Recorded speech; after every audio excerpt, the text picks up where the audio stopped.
it may sound like I'm overstating the case, but I urge you to calmly think. It was the reform policies of Congress party which created this vast middle class in India. These guys are only showing the picture, drama, trailer of Vikasit Bharat.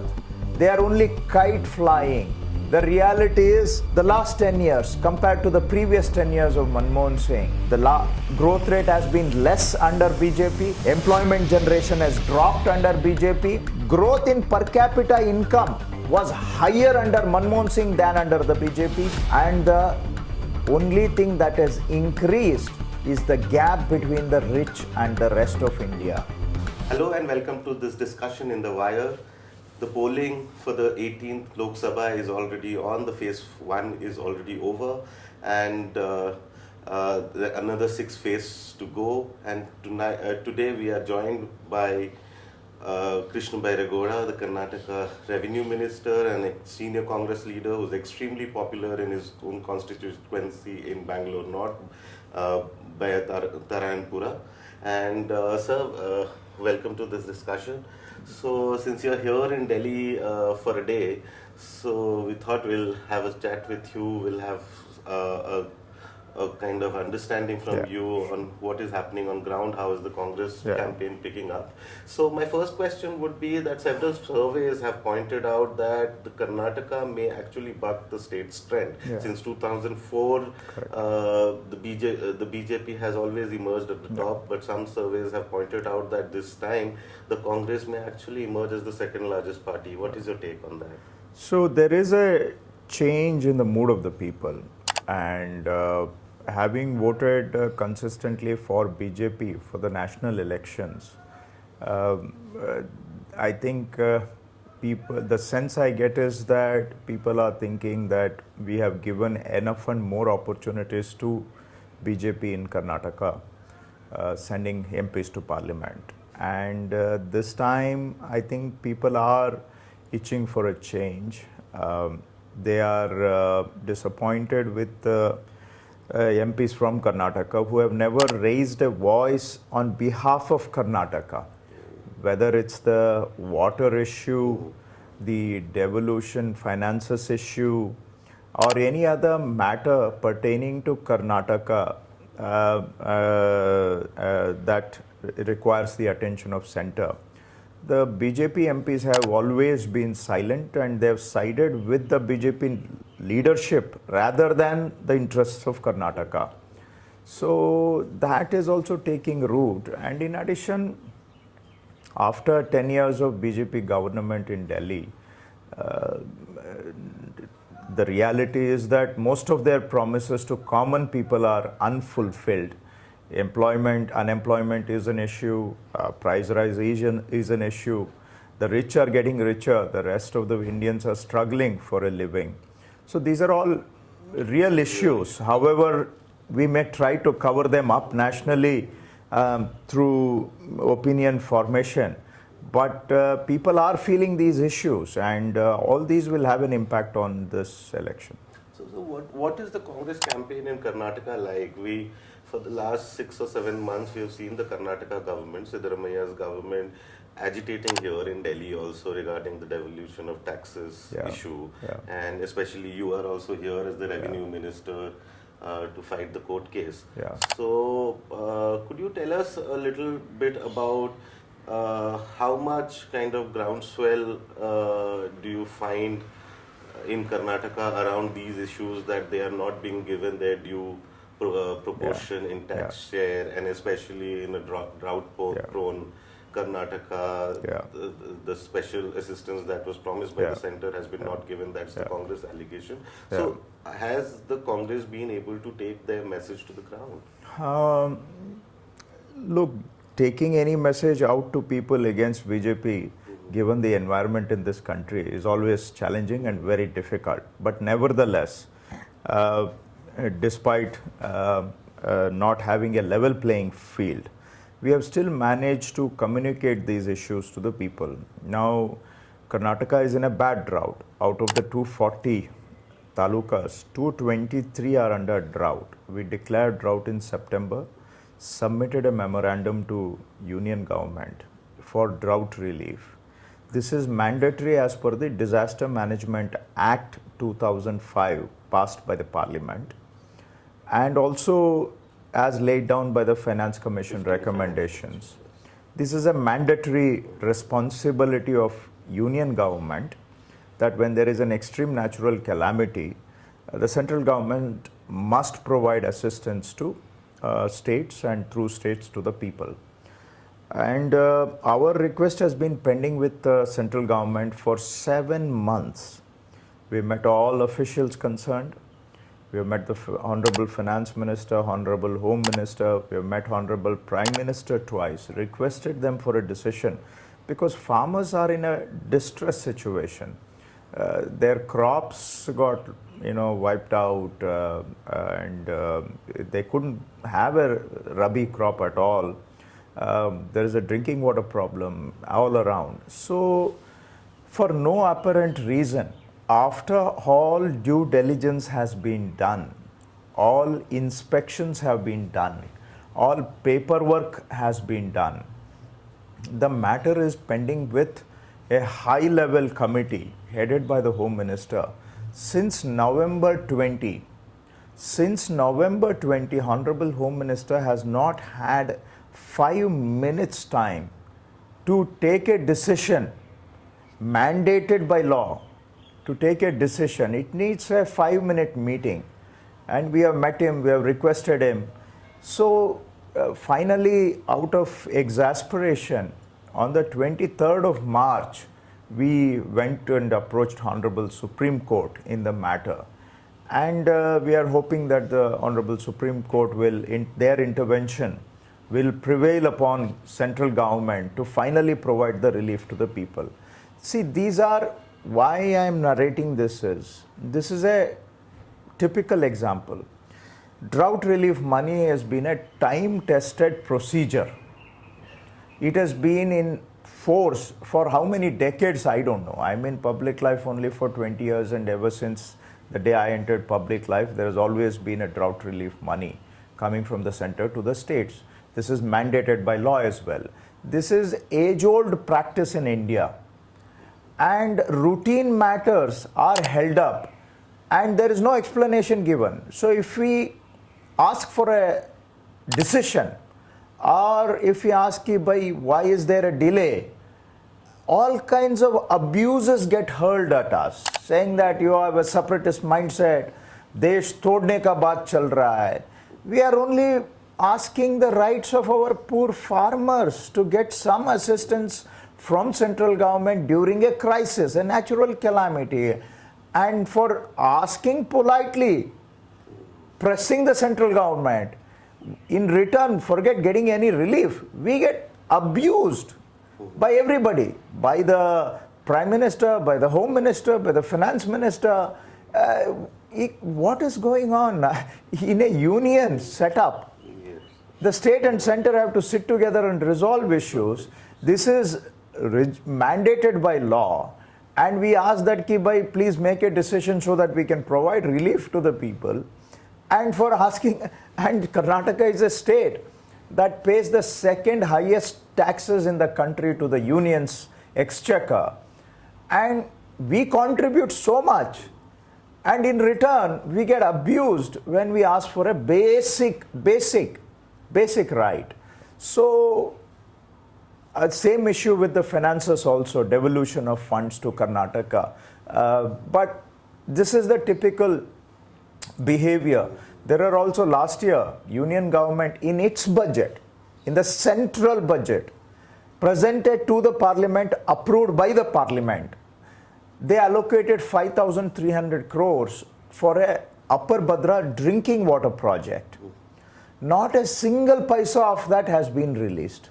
Not a single paisa. They announced 5,300 crores in the budget. Not a single paisa has been released. So when we raise these issues, then the Prime Minister goes ballistic and says, ki ye kya baat ho raha hai, desh todne ka baat ho raha hai. The same Honorable Prime Minister, who was Chief Minister of Gujarat, said that center should not take any tax money from Gujarat. Whatever taxes are raised from Gujarat should be returned to Gujarat. The same person is on record, and that video is still available, and he said that the center is, taking away all the money from Gujarat. We are not saying don't take any money from Karnataka. You take, but also understand and accommodate the basic needs of a state, and in return we only get abuse. So somewhere your question was, to what extent are we able to communicate these issues to the people? The environment is not friendly. We don't have a level playing field. I won't get into that. But nevertheless, we have reached out directly to people. We are communicating these directly to people. And the injustice is being explained to people. And the inaction of the MPs elected from Karnataka is also the cause of this injustice, because the MPs are supposed to raise the issues of Karnataka in Parliament. But they are siding with those who are delivering injustice to us. So MPs have become agents of injustice in the case of Karnataka. So we are communicating to whatever extent possible. Let's see to what extent people, you may think common poor people are not intelligent, but I trust their judgment, I trust their common sense. So somewhere I think bread and butter issues, livelihood issues will connect with the people. So as far as I understand, the devolution of taxes issue it requires a long-term kind of exploration by finance commissions about on how to kind of share the taxes with well-performing states, while not ignoring the states which have not performed well or which have greater poverty rates. But how much the 15th Finance Commission promised special grants to states which are performing well, like Maharashtra, Karnataka, Gujarat, or Tamil Nadu. And along with that, the Karnataka government has also asked for some drought relief. How much is the total amount that the Karnataka government should get currently, if we set aside the long-term solution for how the devolution of taxes should happen? See, our agitation is on long-term issues because we are concerned about the future of Karnataka. Karnataka is a highly progressive state. It earns enormous foreign exchange revenue for the country because of its IT and technology-related exports, biotech and all these. Karnataka generates the second highest tax revenue for central government. So it's not just about the state of Karnataka or about the people of Karnataka. Karnataka is a goose that lays the golden eggs for the whole country. It is your engine of growth. Karnataka is generating enormous jobs, business, revenue for the whole country, my friend.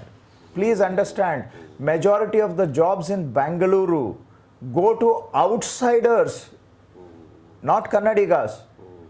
70-80% of the jobs are benefiting outsiders. The IT exports of Karnataka, which is probably the single largest export of India, generates the most crucial foreign exchange revenue for the country.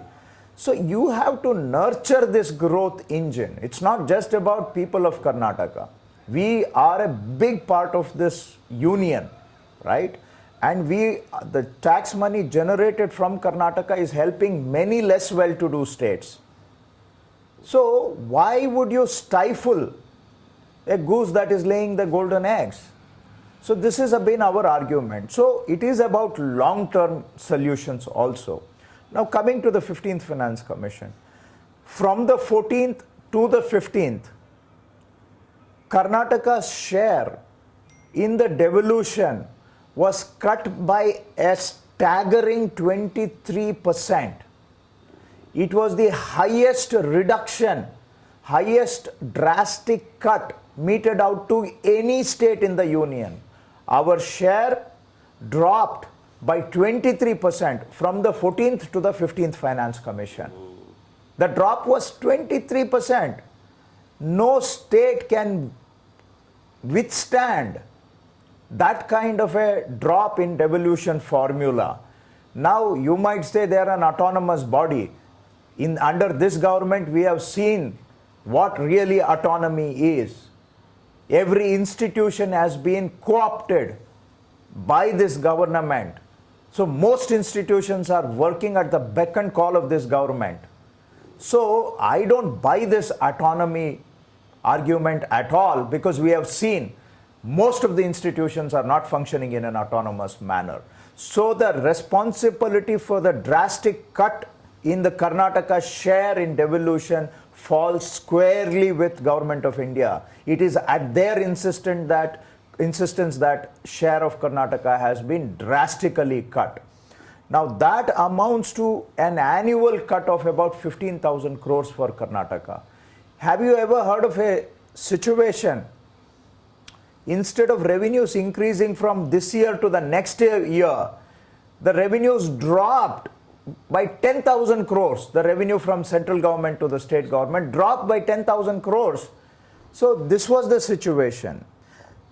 Finance Commission, recognizing that there is a drop in Karnataka's share and no state should suffer a drop from the previous year to the next year, they recommended some special grants to Karnataka, altogether amounting to 11,495 crores.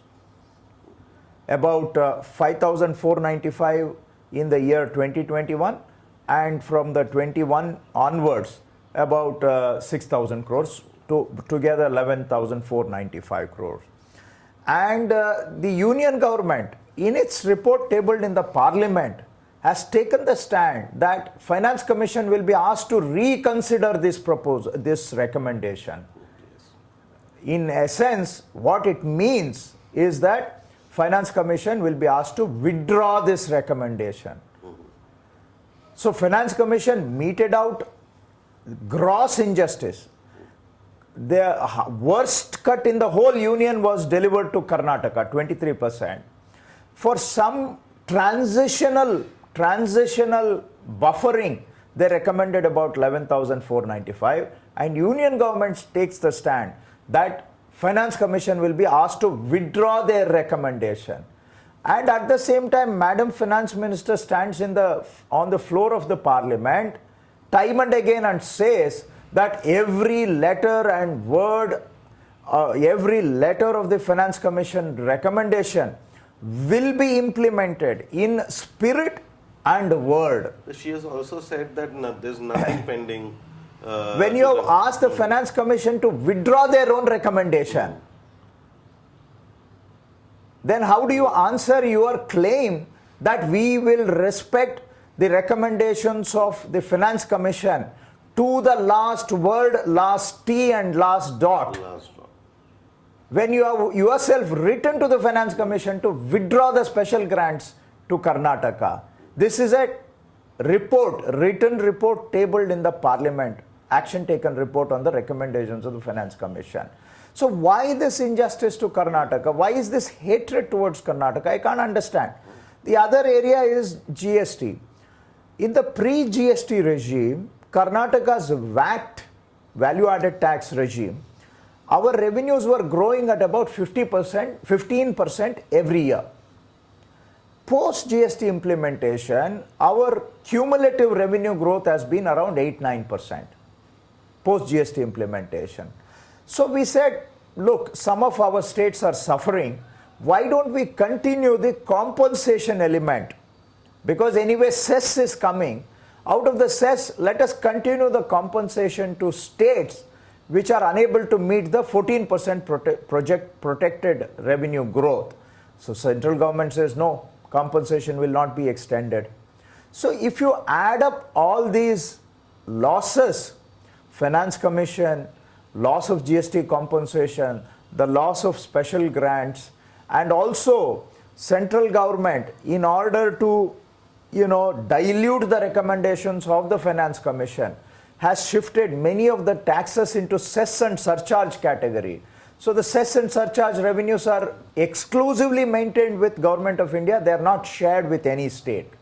Because of which this trend, the cess revenue of central government has ballooned almost close to 6 lakh crores.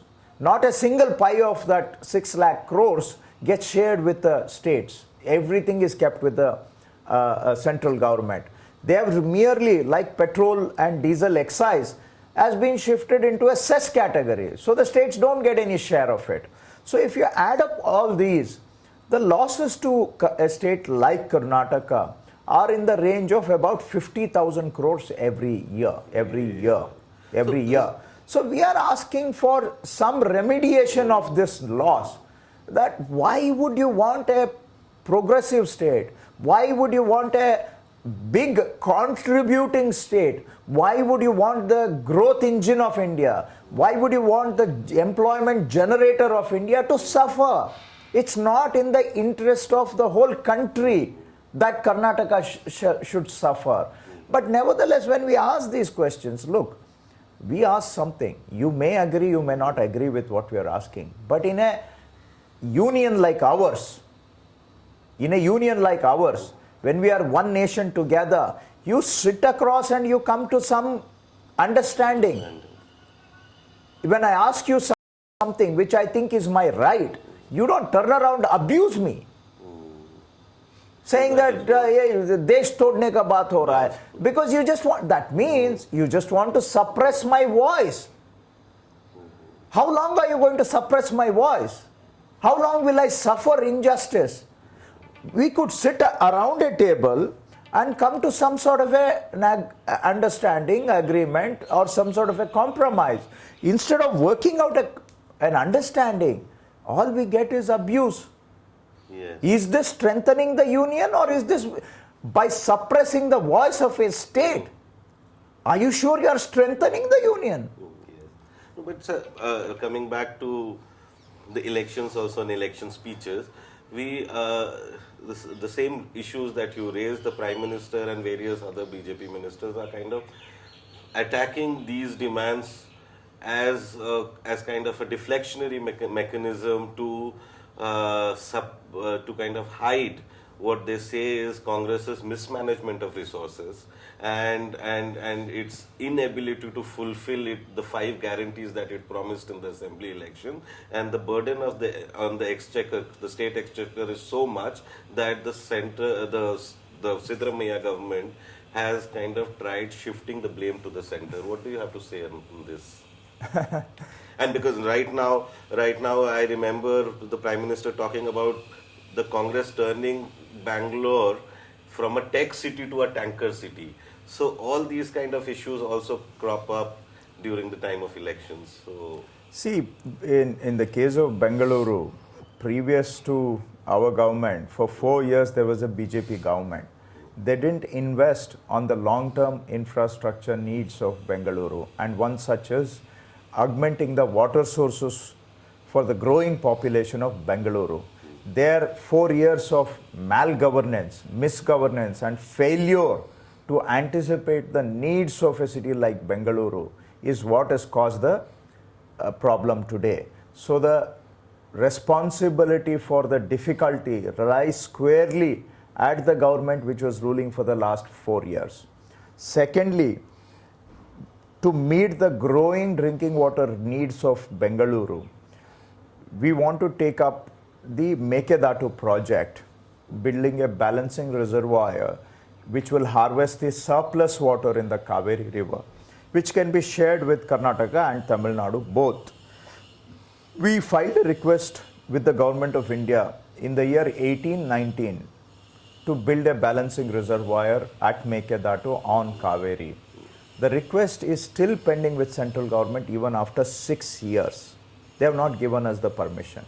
We have met Honorable Prime Minister several times, and Honorable Supreme Court has opined that look, as long as Tamil Nadu's legitimate share is released, Karnataka can take up any number of projects and Tamil Nadu shall not object. This was the opinion of the Honorable Supreme Court. When such clarity is there, but the central government is just sitting on giving approval to Mekedatu project for the last 6 years. So that is what is causing the drinking water problem in Bangalore. Now coming to your basic question, look, all our Karnataka guarantees are met out of our own resources. We don't need a single paisa from the union government to meet our guarantee expenses. All the amount we have provided in our own budget. This is, the same BJP government which said that we will put 15 lakh rupees into the accounts of the people, and as at the end of it, 10 years, zero.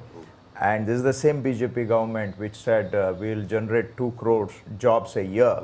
And in fact, during their tenure, they've gobbled up 2 crore jobs. So I can go on. This is the same BJP government which promised to implement MS Swaminathan reports to improve the condition of farmers. And after 10 years, zero step in that direction. This is the same BJP government. Even in 2014, they said, we will legislate mandatory MSP implementation, meaning we'll bring a law to make MSP mandatory. And after 10 years, their achievement is zero. Whereas we in Karnataka, whatever we promised to people, we delivered at a lightning speed, at a speed which no government under the sun anywhere in the world can implement. And we implemented all our guarantees in a matter of 3 to 4 months. So, and we are delivering these to the working class citizens of our state, to the deserving people. We are not working for the rich.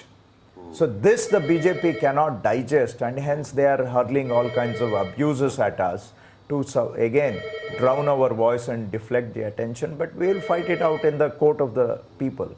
Yeah, so you can take this call. Yeah. Hello.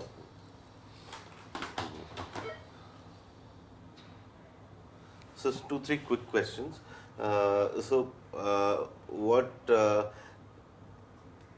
Since do you in the near future, do you think these fiscal issues like Karnataka, Kerala government, Tamil Nadu government, the Punjab government have also kind of expressed these kind of fiscal issues with the center?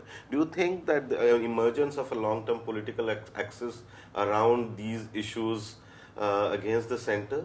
Do you see such a political axis kind of emerging? What I ideally hope is that sense prevails on this central government, that in a union like ours, you need to sit around table and work out disagreements. When there are disagreements, the solution is not to abuse them, not to put people in jail, not to imprison chief ministers, but to sit around and discuss and resolve these issues.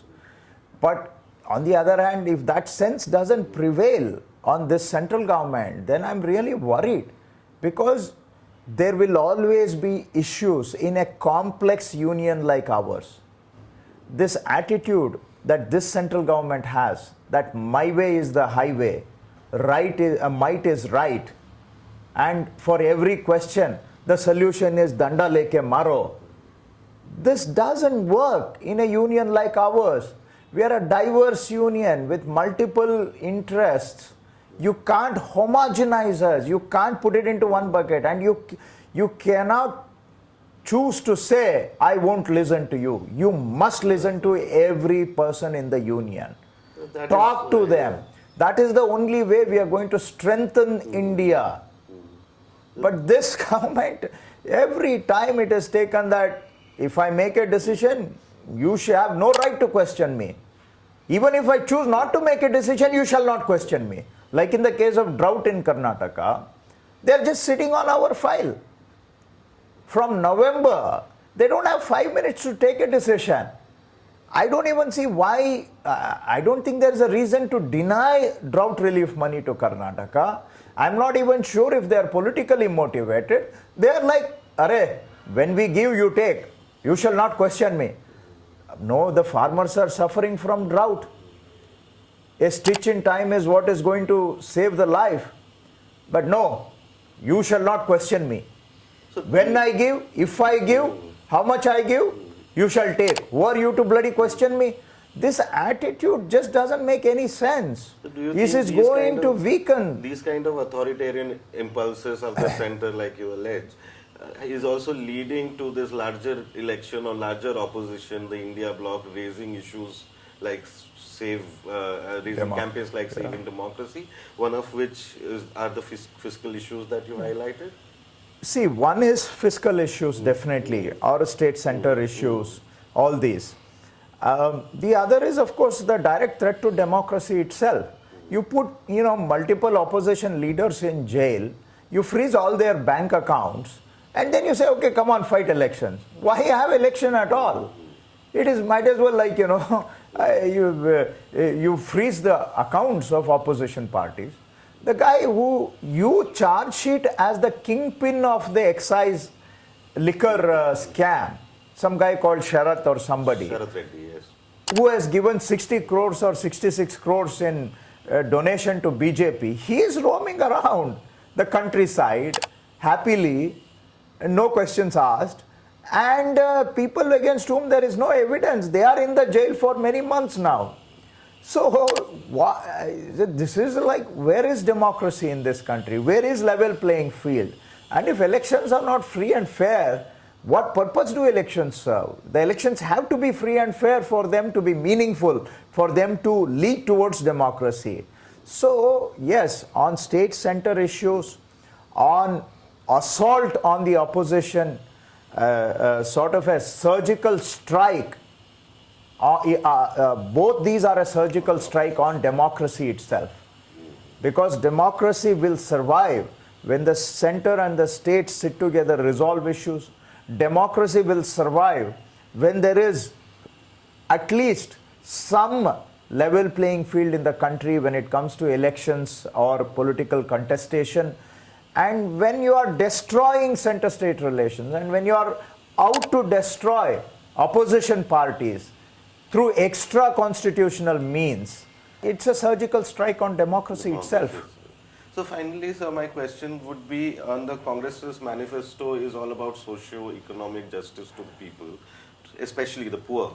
While the BJP's manifesto is promising a Viksit Bharat by 2047 and making India the third largest, or something third largest economy in this term if Mr. Modi is elected again. So a section of observers believe that the BJP also holds out certain promises for the middle classes in India, which is about 35 crores, while the Congress doesn't do that. So do you think that while the Congress is talking about socio-economic justice for the poor, it also needs to kind of have a political narrative for the middle classes, where the Congress, and especially you coming from Bengaluru, which is a tech city where the middle classes, the aspirations of middle classes are high, or can be taken as a standard in India. What do you see? What is the Congress's urban vision or a vision for the middle classes in India? My friend, please pardon me if I sound a bit harsh, but that's the perception that they have created and people like you have bought. The reality is, technology was brought to India by Rajiv Gandhi. He started the computer and telecom revolution in India. Indian economy was opened up by Manmohan Singh and Narasimha Rao in 91. Indian economy was liberalized by the Congress regime, which put India on the growth trajectory. I do not know if you still remember or anybody remembers, there was a term called Hindu rate of growth. Yes. Perennially for 40 years, India was stuck at a 3% growth rate, 3 to 5%. Who pulled India out of that 3.5 and put it on a 8 to 10 growth trajectory? That was again by the Congress. When we liberalized India, BJP tooth and nail opposed liberalization. When we brought computers to India, on the floor of the parliament, BJP opposed computerization in India. And again, under Manmohan Singh's prime ministership, we had one of the fastest growth rates. We created the highest employment. We, in effect, I may be it may sound like I'm overstating the case, but I urge you to calmly think. It was the reform policies of Congress party which created this vast middle class in India. Yes. This is the reality. These guys are only showing the picture, drama, trailer of Vikasit Bharat. They are only kite flying. The reality is, the last 10 years compared to the previous 10 years of Manmohan Singh, the growth rate has been less under BJP. Employment generation has dropped under BJP. Growth in per capita income was higher under Manmohan Singh than under the BJP. Right? And the only thing that has increased is the gap between the rich and the rest of India. The rich have become super rich. So that's why recently one study made an assessment that the inequality between the rich and the rest of Indians today is worse, is larger than what it was under the British Raj. So British Raj is in effect replaced by billionaire Raj under the BJP. In 100 years, they've made a study from 1922 to 2023, and today the gap between the rich and rest of Indians is wider. So in order to cover up all these pro-rich policies and anti-rest of India policies, they come up with, just trailers and whatnot, Vikasit Bharat and all that. But at the end of their 10-year rule, their performance for the middle class is worse than what it was under Manmohan Singh ji, right? This is the reality. And there was a moment, 20 years ago, there was a moment 20 years ago, they convinced people like you, people like me, that India was shining. Yes, I do not know if you remember, yes, India Shining campaign. Even I was a Congress legislator then, contesting election. Even I thought India was shining. They had managed to convince even the Congress people, some of us, that India shining actually was there. But the people of India thought otherwise. Nobody thought that, even there was a Congress chief minister in Karnataka who thought that BJP will come back with increased strength in the parliament in the 2004 election. And contrary to, beliefs of people like you, people like me, the common Indian thought otherwise. There is a wisdom in the common Indian. I think despite all this drowning of the voice of the common people, election hopefully is a platform where the will of the common Indian comes out, and there the truth that the working class and the poor in this country, the farmers, have got a very raw deal under NDA, and this is their moment to speak up. Yeah. So finally, sir, what do you think how is India headed in this election? What do you see how do you see Congress's prospects? And the other is also, how do you view Congress's prospects in this election? And also the very important question that comes into mind, that the Prime Minister and the BJP, kind of in all their speeches, they paint the opposition as an anti-Hindu force and a pro-Muslim force, which may have certain popular appeal in certain parts of India. How does the Congress plan to kind of counter that kind of a campaign? And my friend, I think, look, recently Honorable Prime Minister was in Mysore in Karnataka. He spoke for about 30 minutes. And out of 30 minutes, 20 minutes he dedicated to just abusing the opposition. Abuse. Prime Minister is a Prime Minister of this country. You are the Prime Minister of everybody. You have to behave in a certain manner. You ought to be that when you're sitting in that chair, you have to behave like an elder statesman. Instead, you are behaving like a petty panchayat pradhan. So, demonizing the opposition, demonizing a certain community just for vote seeking and behaving not like the Prime Minister, unbecoming of a Prime Minister. I think people have seen enough drama last 10 years. People have given them chance also time and again. And I think somewhere deep down, these diversionary tactics, this, might is right, my way is the highway, and muscular politics and divisive politics, all of these have been played. All these cards have been played. I'm sure they have delivered some dividends also to BJP, no doubt. You can fool some people some days, but you can't fool all the people all the days. So I think that moment has come. People have seen all these things. Now it is back to real issues, to the issues of livelihood. We also say in Kannada, but I think, pardon me if I misstated in Hindi, Rozi Roti ka mamla hai. It's back to that. It's about unemployment, it's about price rise, it's about the rich getting richer and the rest of Indians struggling to lead their life. It is about poisoning the center-state relations by abusing states. It's about saving democracy. It's about the moment to save democracy is today. You may not hear these voices because there is no such environment in the country where the voice of a common person is heard. If the farmer speaks up his or her issues, instead of discussing the issue, you abuse the farmer.